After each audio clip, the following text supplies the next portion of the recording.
अस्सलाम वालेकुम, आदाब, नमस्कार दोस्तों। एक घटना सामने आई है मध्य प्रदेश में। मध्य प्रदेश जहां पे भाजपा की सरकार है, ठीक वैसे ही जैसे यूपी में भाजपा की सरकार है।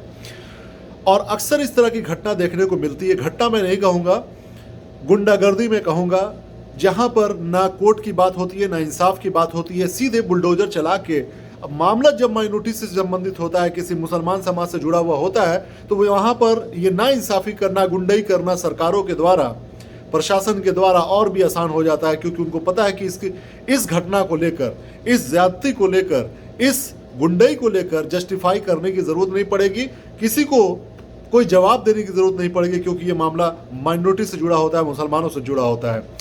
कुछ दिन पहले एक आपने घटना सुनी होगी कि लव जिहाद के नाम पर शिवराज सिंह चौहान की सरकार ने मुस्लिम युवक के घर पे बुलडोजर चलवा दिया था और घर को तोड़वा दिया था।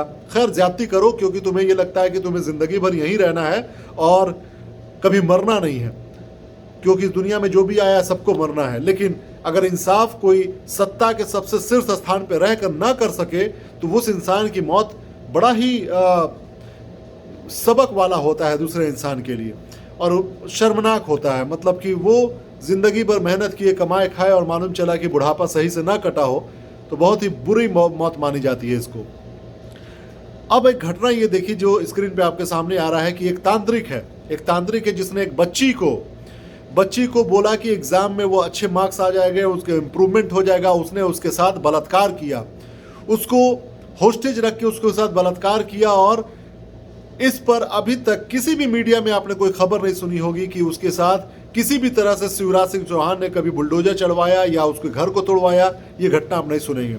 जहां पर लव का मामला है, अब उसको लव जिहाद बोलकर कार्रवाई कर दे रहे हो, नाइंसाफ़ी कर दे रहे हो, गुंडाई कर दे रहे हो। लेकिन जहां पर एक बच्ची के साथ ज्यादती हुई, जहां पर उसकी इज्जत अजमत को लूटा गया, जहां पर बलात्कार हुआ, उसके खिलाफ कोई कदम नहीं उठा पा रहे। इसका मतलब साफ है कि ऐसे लोग जो सत्ता में बैठे हुए हैं उन बलात्कारियों के साथी हैं। और बलात्कारियों के साथ देने वाले लोग कौन भी है, ये एक और खबर देख लीजिए, ये सामने आपके है कि एक बलात्कार के आरोपी को छुड़ाने के लिए बजरंग दल के कुछ लड़के गए हुए थे। वहां पे जाने के बाद पुलिस के साथ गुंडई, हाथापाई, बदमाशी करना शुरू किया और 5 पुलिसकर्मियों को जख्मी कर दिया। मुझे ये समझ में नहीं आता है कि इनको बलात्कारियों के साथ में इतनी हमदर्दी क्यों है। चाहे वो आसाराम हो, चाहे वो कठुआ का मामला हो, चाहे वो इस तरह के तमाम मामले, क्यों इनको इतनी हमदर्दी होती है बलात्कारी। संगर का आप देख लीजिए, वो सिंगर जो यूपी का मामला था, उसके पूरे जो पीड़िता परिवार थी, उसके पूरे परिवार को ख़त्म करवा दिया, निश्त नाबूद करवा दिया सब। लेकिन आज सिंगर के साथ क्या हुआ? आप वहीं पर एक और यूपी में घटना घटी थी जो किसानों के ऊपर में गाड़ी चला देने वालों के साथ क्या हुआ।